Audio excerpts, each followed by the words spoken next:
We are back, all Bengals, over on Sports Illustrated. Lindsay Patterson and one of my NFL favorites. I know Bengals fans are familiar with him, Geoff Schwartz. You can hear his work over on Fox Sports and a podcast. Geoff Schwartz is Smarter Than You, which I love that title. How are you doing, man? Well, I wasn't smarter on Sunday. I was for a half. For one half, I was smarter. And then the Bengals turned on the second half and the Chiefs offense shut down. But yeah, I'm glad to be here. And yeah, I mean, the Bengals are, if you had told me AFC North champs, I would have told you no. If you told me playoffs, maybe I would have said yes to start the season, but here they are. And this is another year we're worst to first, right? This happens almost every year. It didn't happen last year, though. We have a worst to first in the AFC North. I think a lot of Bengals fans would agree with you. I don't think a lot of people had them winning the AFC North. It is one of the toughest divisions in football, and it was a tight race towards the end of the season, but we are going to back it up to Sunday. Obviously, you're familiar with the Kansas City Chiefs. What happened in that game? Well, I mean, I actually haven't watched the second half on the offensive side of the ball because there were, they scored 3 offensive points, had 3 possessions and only scored 3 points. The Bengals were called a really good pressure. Darren Orlovsky broke it down. And I think you retweeted on third down. That was a pretty important pressure. The Chiefs got fooled, which rarely happens. But just defensively, again, I don't understand the game plan. I don't understand what they were doing. Since week 8, they were one of the best defenses in the NFL. And what they did at that point was they said, look, we're not going to run so much man coverage and we're not going to pressure so much, which is what Spags has always done. And they're going to play a ton of zone, which they did. Number 1 percentage in the NFL of 2-eye coverages, whether it's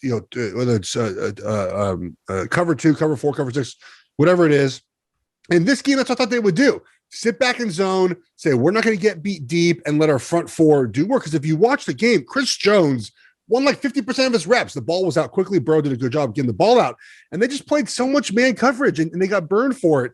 The blown coverage with Sorensen wasn't helpful. And of course, I mean, Chase made some incredible catches too, right? Part of that, the defensive backs are there. Burrow made good throws. Chase made a catch. I go back to 3rd and 27, though. That just blew my mind because the ball's to 41, right? If it's incomplete pass, your kicker has a leg. They're going to kick the ball there. So 58-yard field goal attempt. He probably makes it, right? I mean, he has a leg for that. Maybe he doesn't. Maybe he does. If you allow 15 yards on 3rd and 27, he's still kicking the field goal. Like, just allow 15 yards. Just don't give up the first down. It's all you had to do. 3 minutes left in the game. Mahomes has 3 timeouts to get down to field goal range. Chiefs have a good kicker as well. And they just didn't do it. So I credit the Bengals, man. They took the opportunities that were there for them. And it's obviously a program-defining win when you beat the Chiefs like that. You go back to 6 minutes left in the game because the second half was just absolutely wild. You mentioned the 3rd and 27. I had no clue they were going to drain that much time off the clock. And look, you go down to credit to the Chiefs defense. They did stop them in the red zone. Bengals don't score. A lot of people are saying maybe Joe Mixon did get in. But if you're the Kansas City Chiefs, now that you look at it, it's easier to look at. Would you have let them just score so you can get the ball back? I would 100% would have let him score. I think Mixon did score in a 4th down. They had the offset and penalties, obviously, on that the play came back. I was surprised that they went for a touchdown 2 plays in a row. Like I was like, well, just take the field goal. But the reason why the time clicked off at the end was because the Chiefs they ran the 0 pressure on 3rd and 27. Like just keep everything in front of you. Don't let them beat you with a touchdown. And yeah, the Bengals just worked that ball down the field.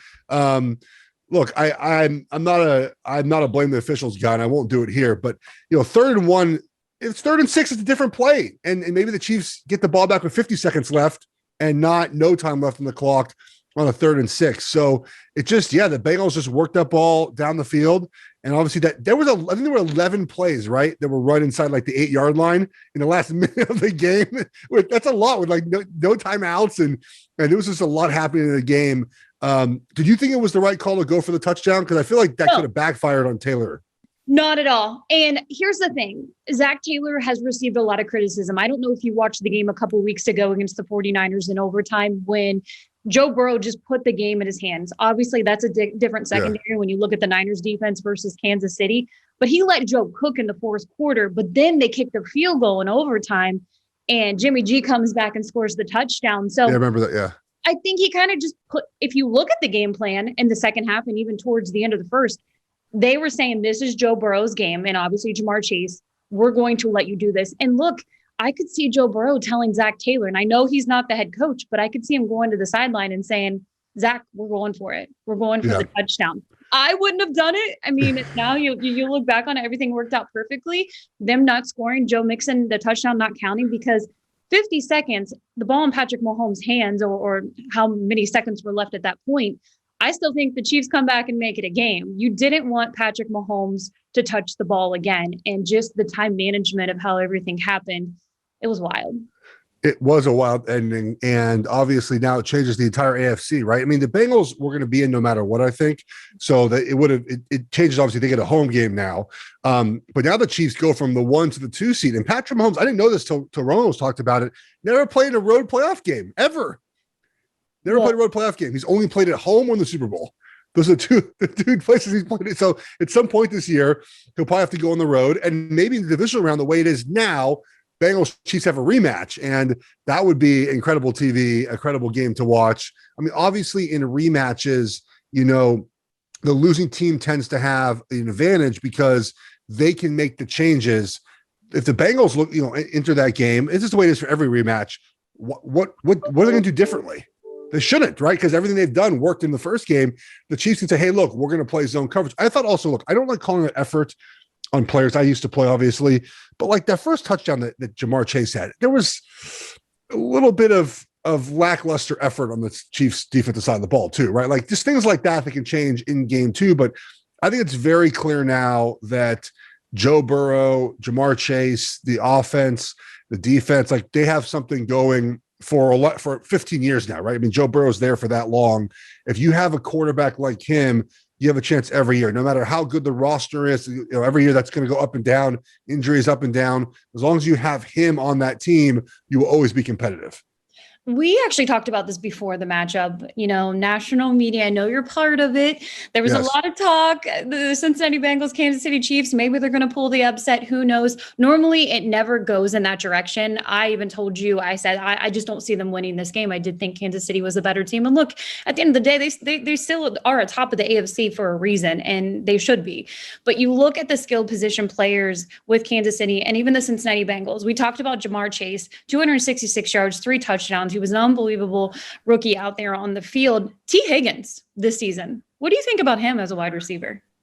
The reason why I fought so hard for Penei Sewell was I thought that the weapons you already had on the team were good enough, right? With T. Higgins and just being able to do enough with those guys you have and build up your offensive line, which still has to be addressed, obviously, this offseason. But obviously, when you have multiple guys like that, you can say, hey, look, we're going to double. And I think the Chiefs were like, look, if we double Chase, there's 2 other options. So let's just play man coverage and hope our guys do a good enough job on him. And again, it wasn't all man coverage, but having the options of Higgins and Boyd, and then your tight end, like having all mixing out the backfield to catch the ball as well, it makes it hard to defend, right? As long as Burrow stays upright, and obviously Burrow's able to read the field very well, that having multiple weapons just makes it hard for defense. Because again, let's take like Belichick. Like if you put the Patriots in the playoffs, what Belichick's going to do is say, look, we're going to double Jamar Chase and we're going to single cover everyone else. And you have enough playmakers to have those single coverage, hopefully win and continue your offense to roll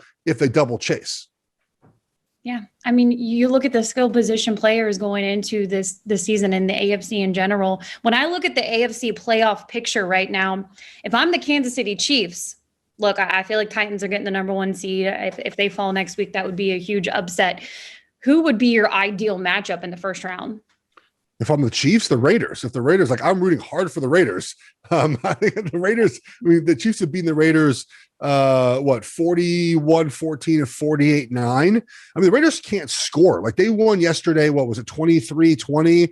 It was the second time since week 8 or so they scored over 17 points since Ruggs has left the lineup. They just haven't had that explosive down the hill. I think if you're the Bengals, you'd rather play. Let me make sure I have this right.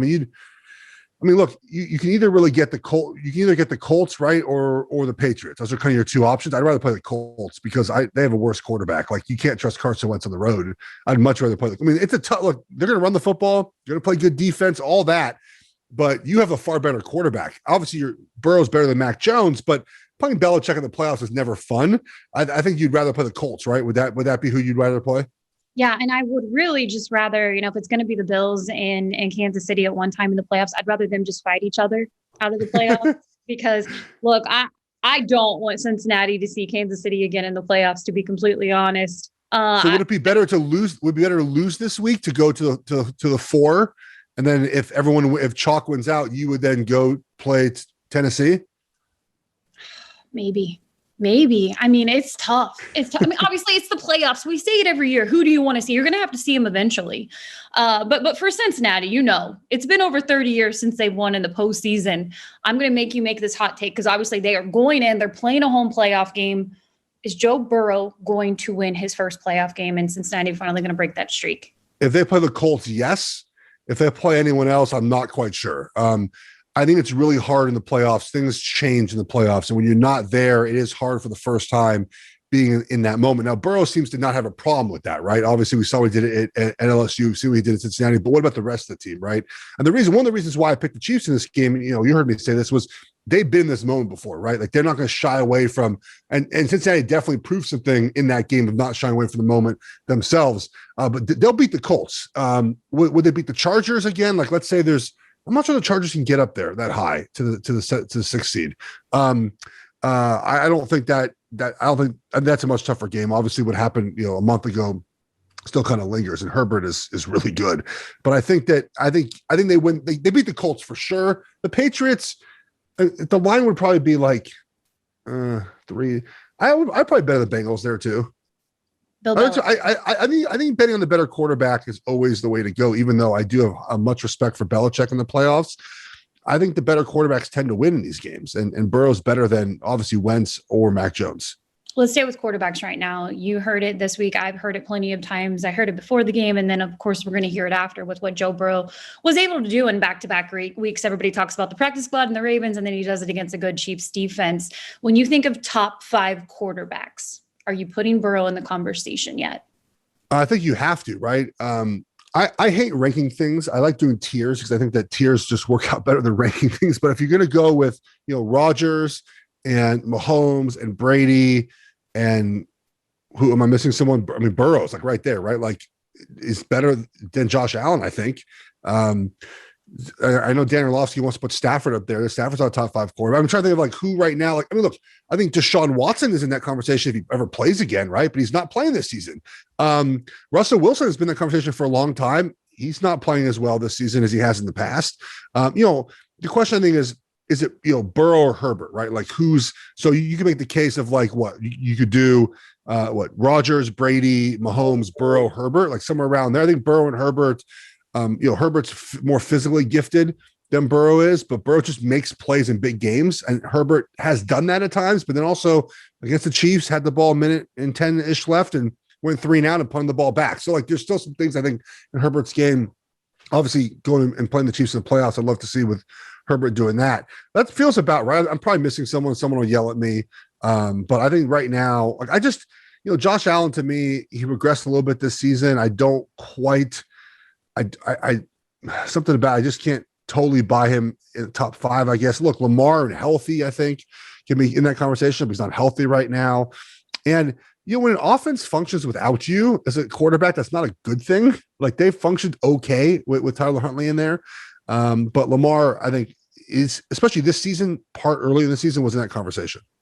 I want to get to 2 things before I let you go. You've talked plenty. I think we've talked about it probably for a year now when it comes to the Bengals offensive line. I'm not even going to bring up the Penei Sewell thing because I want Penei Sewell to succeed, and he'll do okay with the Detroit Lions. He's playing very well, by the way. Yeah, he's great. It was going to be great either way. Obviously, if you look at the Bengals schedule in some of these games, the reason they've won them is because Jamar Chase was an impact player. But when you look at this offensive line and you look at the Bengals having plenty of money this coming offseason when it comes to free agency, they've spent a lot of money in back-to-back years. Are they an offensive line away from being a Super Bowl contender? I think so. Obviously, Super Bowl contender is tough to say, but if you look at where they need to address, it has to be offensive line, right? So it has to be the right guys. They can't just go on and spend money to spend money, right? It has to be the right type of players that they want in that system. And so I'm looking at the list right now for free agents on offensive line. I think this is the right list, which is it's a big list. I mean, you obviously have like Teron Armstead. You have a left tackle. I mean, you need, I think, to me, you need guards, right? Like you need to get when you look at the best offense lines in the NFL, they typically have big guards, right? Because the guards, you want to keep the pocket very firm to allow Burrow to step up in the pocket and not have pressure in his face. And so I think you're looking at adding a couple of those guys. We saw the Chiefs this year, right? They rebuilt their entire offensive line via the draft, via the trade, via free agency. So you can do it in one season. And the Chiefs definitely showed the way to do that. But yes, you need to get yourself some guards. The right tackle obviously can be maybe found in a free agency, or maybe you sign a 1-year deal. But that they're close if they can figure out the offensive line. All right, I'm going to end it with this because you brought it up on Twitter today. And at the end of the day, these awards, they're silly, but obviously players deserve them. Yeah. A lot of talk. Joe Burrow making his way right back to the top of comeback player of the year for 2021. He was a snub in the Pro Bowl, but the Pro Bowl sometimes feels like a popularity contest. We'll move on from that. Who do you think should win comeback player of the year, and why do you think it's going to be Dak? Well, just remember, the awards are typically voted on before the end of the season, right? So when the Pro Bowl was being voted on at the time, the Bengals offense was not playing as well as they have the last 2 weeks. So that has to be considered in this as well. If this happened 6 weeks ago, he probably wins all the awards. He's in the MVP discussion. He's in comeback player of the year. And the odds have now moved, obviously, to make this more closer. I think that the books have overreacted because they're tired of taking so much money on Burrow if he ends up winning. I think Dak wins this award for a couple of reasons. It's one of my favorite wagers I took before the season. I didn't think Burrow would play this well. I thought he'd throw for about 4,000 yards. That was his number this year. But the reason why, if you look at the history of the comeback player of the year, typically is older players. It's not guys in the rookie contracts, because they don't look at that as like a comeback, right? Like, come back from what? He was a rookie last year. What's he come back from? And I've talked to a couple of voters about the offensive line for the All-Pro. I've asked them about the other awards, and they, one of them said, "Hey, look, he did play 10 games last year, right? 10 was it 10 games last year?" Mm-hmm. And Dak played 4. So I think there's an emotional thing too of like Dak was in his contract year and we like Dak Prescott. We've watched him play a lot. So I don't think Burrow's going to win the award for those reasons. I'm not saying it's undeserving for Dak Prescott. I mean, they both come back very well. Joe Burrow's been better than Dak has this year, but that award is not often about who's better. It's the better story, right? There were better players last year than Alex Smith, but that story was fantastic. There were better players a couple years ago than Ryan Tannehill, but the story of Ryan Tannehill being discarded by Miami and coming back in Tennessee, that's what that award is more about. It's about story rather than, I think, who the best player is. As far as Pro Bowl, it takes typically 1 year to get in and 1 year to get out. So Burrow, you look at the AFC, it's going to be Mahomes. It's going to be some combination of Mahomes, Allen, Burrow, and Herbert for the next 15 years. Lamar Jackson. That'd be 3 of those 5 guys the next 5 years, whoever having the best seasons. All right, we're going to move on to one more. I'm just going to follow up because it's awards over on Cincinnati Bengals Twitter. Zach Taylor, Coach of the Year, yes or no? I think it goes to Mike Vrabel. They've had the most injuries in the NFL this season. And to have the 1 seed with a team that most people, at least analytically, would say that's not terrible. I mean, they're the 1 seed, have the 3rd best odds in the AFC right now. That's hard to do, right? I mean, you have 1 less game than everyone else, and you're guaranteed to play the worst teams each week because they reseed. The worst team goes to the 1 seed, each week, and I just, it has to be Vrabel with all the injuries that they've been through. I think Zach Taylor, obviously, the turnaround has been swift, and he deserves credit for that. But I think Vrabel should get the award for all the injuries they've been through. It's hard to. I mean, look, we talk about the AFC North. The Bengals are the healthiest team in the AFC North right now, too, right? If you look at the Steelers and you look at the Browns and you look at the Ravens, health matters at the end of the season. And the Titans they've lost over 300 games injuries this season, and they're the 1 seed still. It's pretty impressive. No, it is. And we'll end it with this. Jamar Chase, Rookie of the Year, pretty easy or no? This was more interesting because like 2 weeks ago, Mac Jones was the heavy favorite for this award. And I thought about this a lot because I have a lot of money on Dak Prescott to win comeback player of the year. So I hope he wins comeback player of the year. But, if you're on awards, if you're awarding for an award and you have your mind made up for like 8 weeks, do you change that after 1 week or 2 weeks? Like, that's the question, right? Like, if you've decided in your mind, Mac Jones is already your guy, as Mac Jones played poorly and Jamar Chase played so much better that you change your mind over the last 2 weeks, if you haven't submitted your vote already. So I think Mac Jones still wins. Jamar Chase is the better player. Like, if you were to rank like where he is as a wide receiver compared to where Jones is as a quarterback, but I think Jones still wins for kind of the bias of already having made your mind up? I think Jamar Chase deserves it, but I think it's still hard to beat out a quarterback for that. Yes. Yes. Especially when Mac Jones is supposed to be like the fifth of five quarterbacks, wasn't supposed to be good, and he's been the best one yet. Doesn't mean he will be the best one for his career, but he's been the best one in the season. The Patriots are a playoff team. So I think Jamar Chase, again, is better than him, but I think it's going to be really, really tough for him to overcome the last kind of 2 months of Mac Jones' push. Geoff Schwartz, you gave enough of your time, and I appreciate it. Fans should follow you on Twitter for a lot of reasons. Obviously, the football knowledge, but you interact with people more than I want to. Sometimes I just use the button, but you're one who interacts with the fan base. So. I need to block more people. I've decided. I looked in New Year's Eve. I had blocked 800. I've been on the app 10 years. That's not enough. It's only 80 a year if my math is correct. So I'm gonna try to get to 1,000 this year. So if you come at me, it's not really about arguing. It's like the disingenuous arguments. Like you're just, I'm not dealing with that. Mute, block, goodbye. See you later. It's easy to do. 2022 is the year of the block. Make sure you're giving him a follow over on Twitter, Geoff Schwartz. He has a podcast. Geoff Schwartz is Smarter Than You. It's a great listen. I just listened to it this morning. So make sure you're following along. And thank you again, sir, for joining us over on All Day. Take care. Thank you for having me.